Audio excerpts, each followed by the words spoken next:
Hello and welcome back to WSJ Live Q&A. I'm Gordon Fairclough, World Coverage Chief for the Wall Street Journal. I'm joined today by the Journal's Deputy Middle East Bureau Chief, Shayndi Raice, and Diane Nissenbaum, who covers U.S. policy in the Middle East and regional security.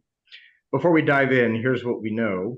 The Israeli Defense Forces said today that they had regained control over southern Israel after a series of infiltrations by Palestinian militants who came across the border from Gaza on Saturday morning.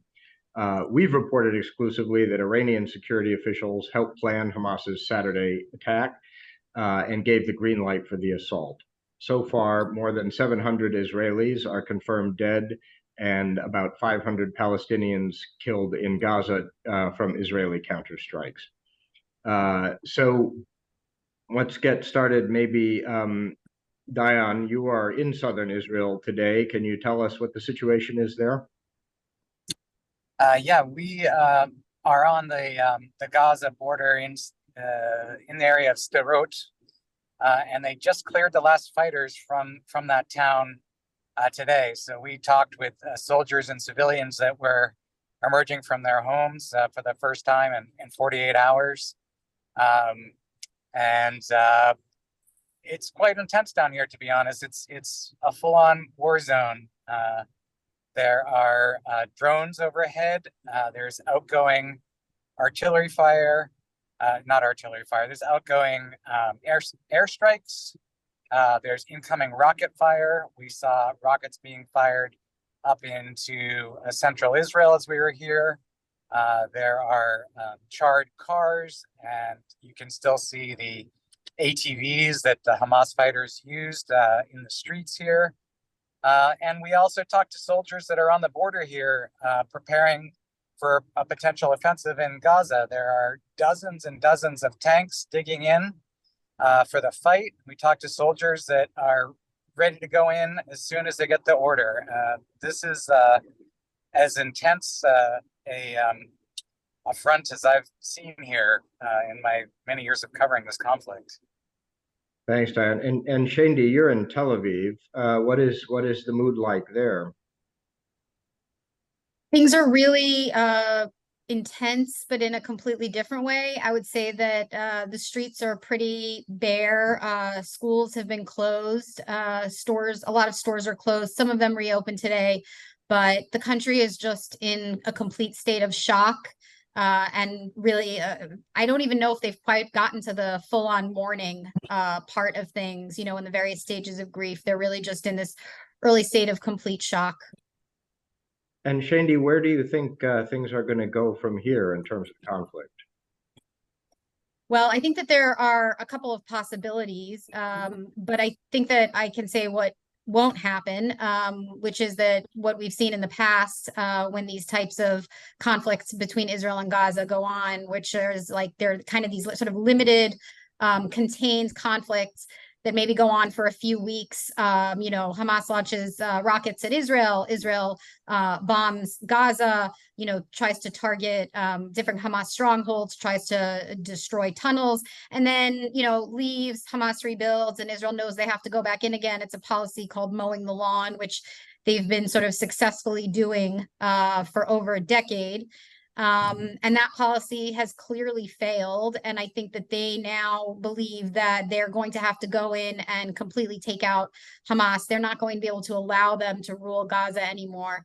And so if you can think of this very small sliver of land that's densely populated with 2 million people, the only situation that's going to come from this is a lot of death and destruction.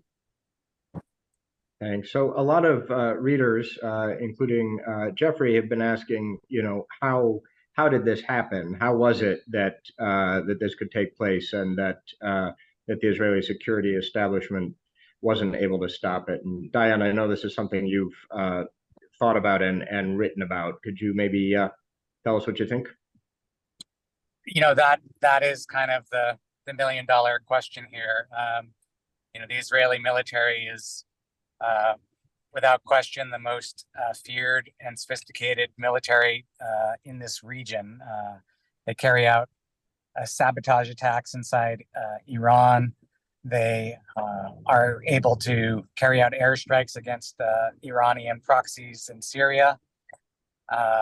They have an incredible intelligence apparatus, and they were completely taken by surprise by this attack. And this was a low intensity conflict. This was Hamas fighters on ATVs and motorcycles crossing what's supposed to be one of the most secure borders here. And there's a real sense that Israeli intelligence and military sort of were lulled into a sense of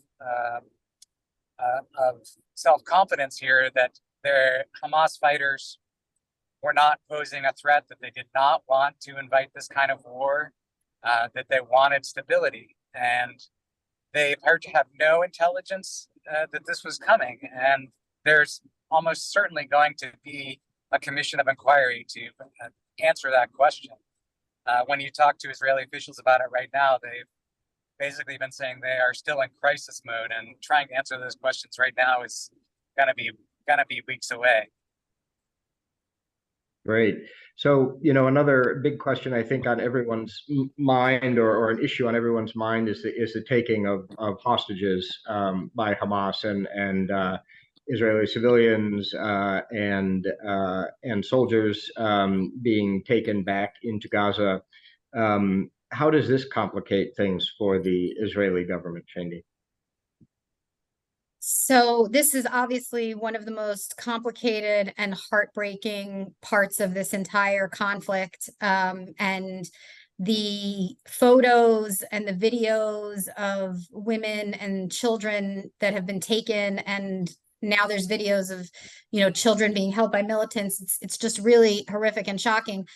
But the problem is that the Israeli military is very limited in what it can do. I think there are a lot of expectations among the citizens here that the military is going to pull off some sort of magical feat and somehow rescue people. Hamas has said that they have scattered the hostages all over Gaza. There are Israeli officials, ministers, who are saying that this war needs to be conducted as if there are no hostages, which is obviously deeply, deeply distressing to the families who have organized themselves and sort of are trying on some level to become a political force to be able to, pressure the political establishment. This country does have a history of, these daring feats to rescue hostages, most famous being, I think it was 1976 in the Entebbe rescue. And so I think that a lot of people have this idea that Israel is going to swoop in and save all these people. But this is far more difficult than anything Israel has ever faced. And I just don't know that that is going to happen. And so I think that that is probably one of the hardest things that people are feeling here, because it's the hopelessness and it's the knowing that, potentially many people are alive, but that there's just not really a clear way to deal with this. So Bill is asking, and we've reported that Israel has declared that it's going to impose a complete blockade on Gaza, including electricity, shutting off electricity, food, and water supplies. Diane, what is the impact likely to be both on civilians and on Hamas of those steps? It's a difficult situation. The Gaza Strip has limited power as it is. Hamas is able to operate in this kind of situation. There's already, I believe, over 150,000 people in Gaza that have been displaced. The Israeli military has sort of tried to send in warnings to people to move out of areas where they're bombing. And so, it's going to exacerbate sort of the humanitarian problems inside Gaza. And there's very limited access, of course, for aid organizations to help people there right now. So it's going to create, I think, an escalating sense of desperation for the people that are there, because the people in Gaza are not able to escape. They are trapped inside. It is a very small, densely populated area. There's no way for them to escape this conflict. They are very much trapped between the Hamas militants and the Israeli military here. And it's going to be an increasingly desperate situation for them. Speaking of that population density, and Gaza is very much an urban area. What are the challenges that the Israeli military would face trying to put down an insurgency inside an urban area like Gaza, and does that have implications for how long the fight would last? Hey, do you want me to answer that? Yeah, sure, Diane. Yeah, urban warfare is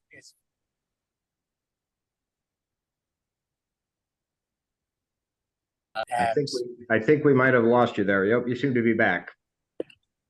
Sorry, I was saying that urban warfare for any army is very difficult and challenging. And as you noted, there are hostages involved here, and it's got to be complicating the strategy here and how they're going to respond if they're going to take that into account, and how they're going to fight this kind of war.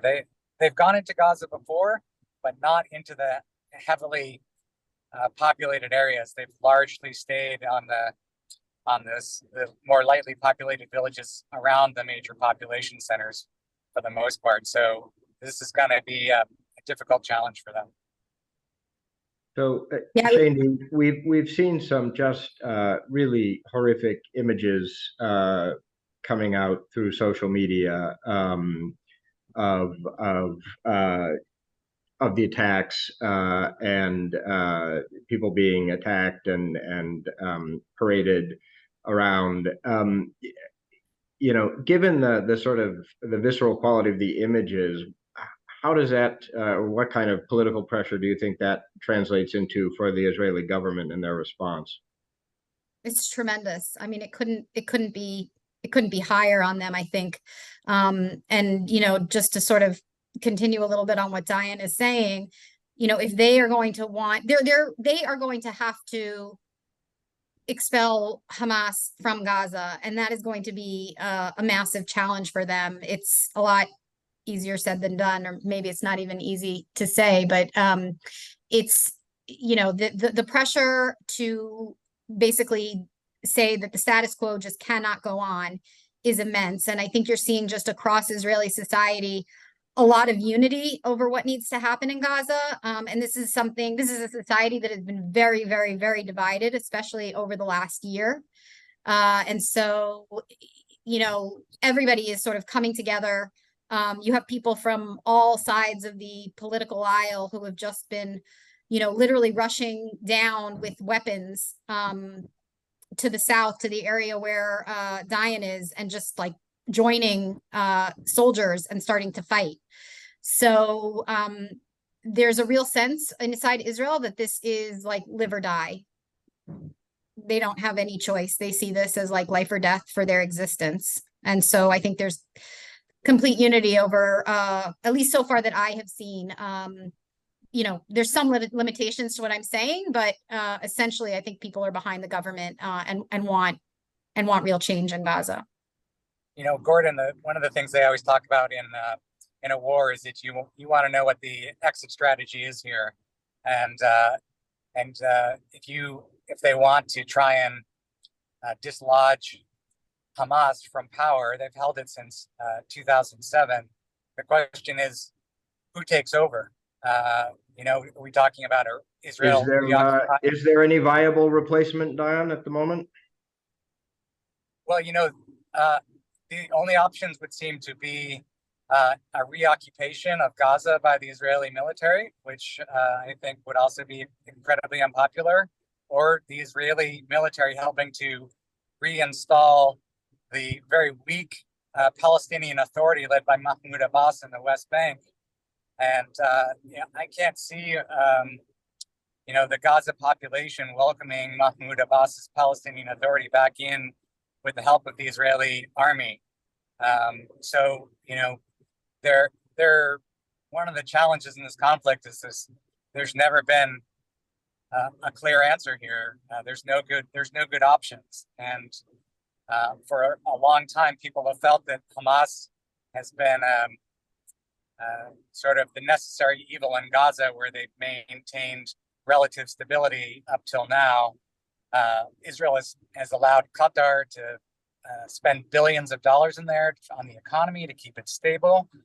And as was noted before, that doesn't seem to have worked. But I think there's a lot of open questions now for the Israeli military about what exactly their end game is going to be here.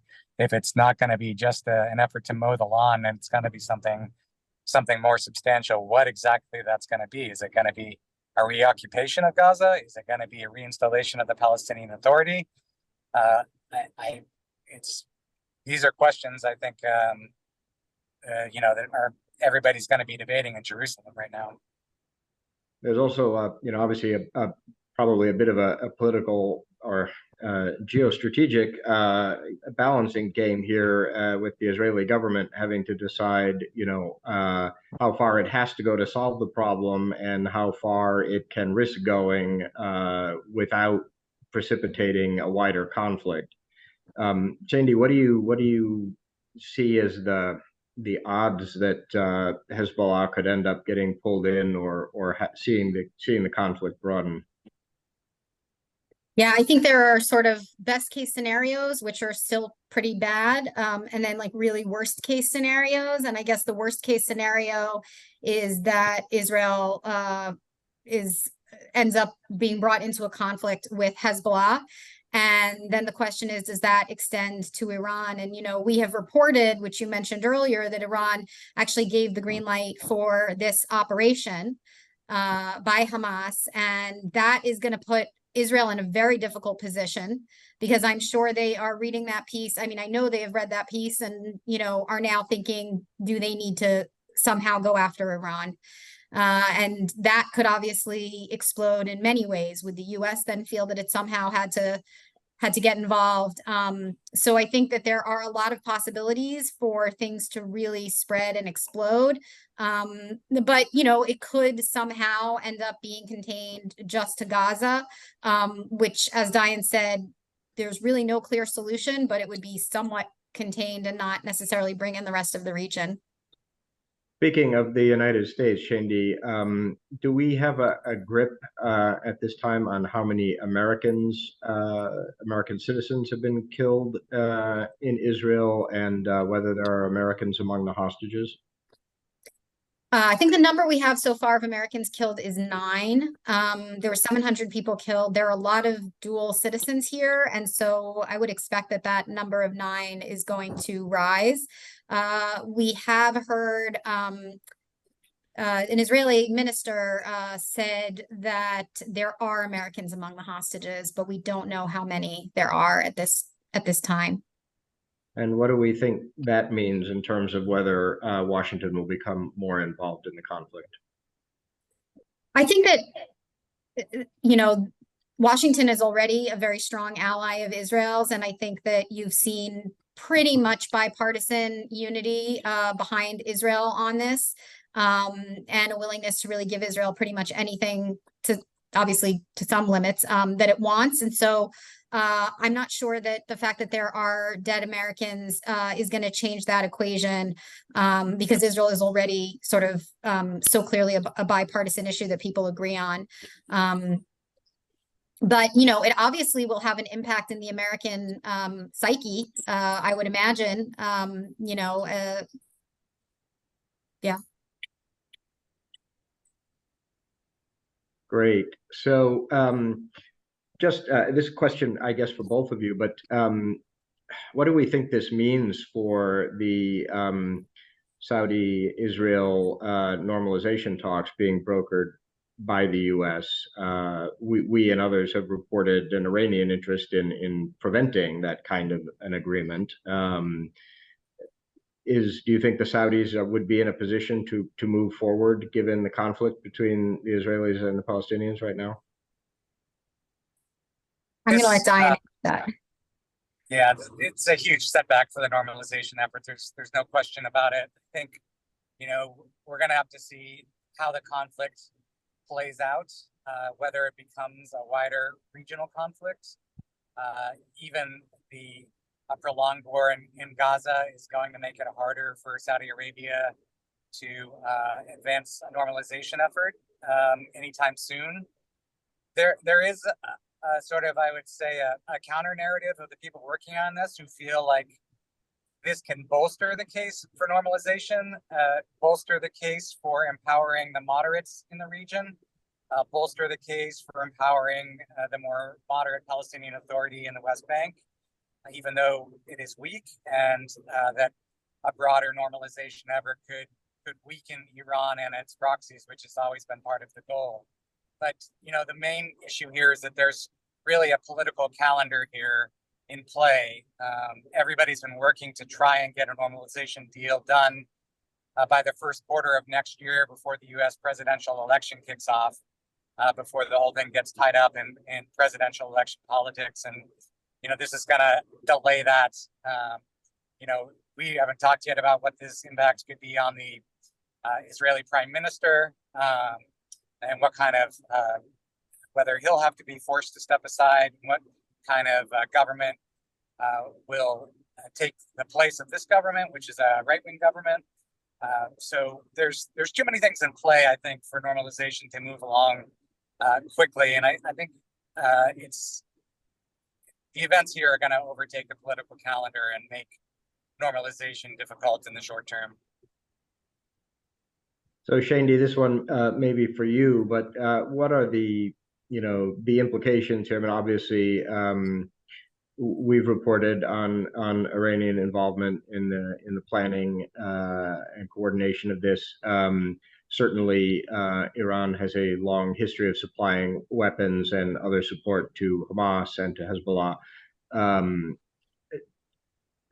Do you think that the events on the ground here in Israel are going to affect sort of U.S. and European interest in trying to de-escalate with Iran, which I think we've been seeing in recent months, and even some talk about maybe trying to work their way back around to another nuclear deal? Is that like? I think that's going to be.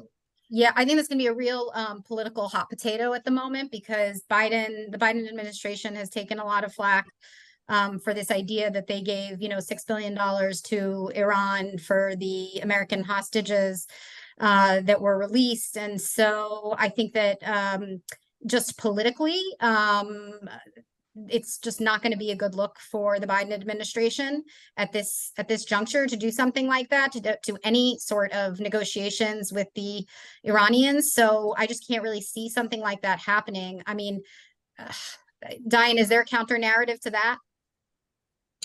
No, I don't think so. Yeah, that's a really tough one. Yeah, this is a bit more of a brass tacks question, but we've got a question from Evelyn, which, Diane, maybe this is one for you, but can you please explain the situation on the Gaza Egypt border? Does Egypt open their border to Gaza? Sorry, you cut out a little bit there. The situation on the Gaza Egypt border? That's right. Is the border open? Does Egypt open the border with Gaza?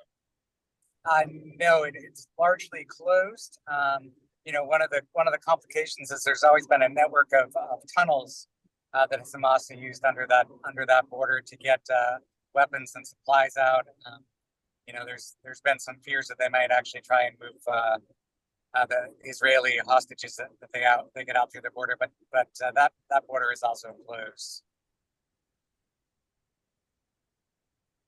So, Diane, were you surprised by the tactics employed in this raid? I mean, it's not like something we've seen before from Hamas that I'm aware of, with paragliders and people coming in by land and by sea and the rest of this. What are there any lessons we can draw from that, or things we can infer about what kind of help they've been getting from abroad? These are the questions and suspicions. This was the most sophisticated operation that we've seen Hamas carry out, and the most successful. We were talking with some folks down today who had heard that there may have been some sort of also a cyber effort by Hamas This is unconfirmed by us, but it was an incredibly sophisticated operation. Hamas has never really shown an ability to do this. So there are a lot of questions about whether or not this was, a strategy, and that they received help from others outside, whether from Iranian officials or Hezbollah allies. But I think, to me, the most stunning surprise here is that it took Israel by surprise, because they do have one of the best intelligence services in the world. They have a massive unit, thousands of people that just listen to conversations around the region. They know who is meeting who in different parts of the world. And for Hamas to be able to stage this, and it was low tech, right? It was just, drone, paragliders and ATVs and people with machine guns and pistols. It's a remarkable sort of David versus Goliath story, with somebody, and I don't mean that in a positive way, but just a low intensity militia with essentially with stones taking on a massive sophisticated military and having such a success. It's stunning. It's stunning. And to see the effects here, I was driving by burned out vehicles today and talking with people who'd lost loved ones and friends. The scope of it is also, I think, something that we're really still trying to come to grips with. This is unprecedented for Israel to lose this many people in one day. It's stunning. It's stunning. There's so many questions about how Hamas did this, why Israel was not prepared for it, why they couldn't respond. It's only been 48 hours, and we've got a lot of things to try and answer, but I've never seen anything like this in Israel before. I would just say, I mean, the 700 Mm-hmm. people are mostly civilians, 700 mostly civilians. So it's just a staggering number, especially when you're talking about a population of 9 million people. And so it really, I mean, was just a staggering success by Hamas and just a complete and total tragedy and failure for Israel. You were saying, Shayndi, when we were talking earlier, that almost everyone in Israel knows someone who died or knows someone who had a relative who died. I mean, what is the impact being felt across Israeli society right now? It's complete and utter devastation. People are just, I said earlier, they're in shock, but they're also just utterly gutted. This country was sort of founded on the principle that it was a safe haven for Jewish people, and it was created, in the embers of the Holocaust when 6 million Jews were killed in Europe. And so, the idea is that Jews are supposed to be able to live freely and safely here. And for 700 people to be slaughtered in one day, I mean, a lot of Israelis are talking about how this is probably the highest number of Jews killed in one day since the Holocaust. It's just a staggering number. And, that is not lost on people here. There is just a real sense of history and weightiness. And, the idea that this country is supposed to be a place where Jews are, protected and safe. And instead they've just been massacred. It's just totally devastating for the population. And I would also just add that it's not just that everybody knows someone who was killed or knows someone who knows someone, but also everybody's now being called up to reserve duty. So, everybody is seeing their family, my kids' friends in school, their fathers are all going off to war now. And they won't all come back.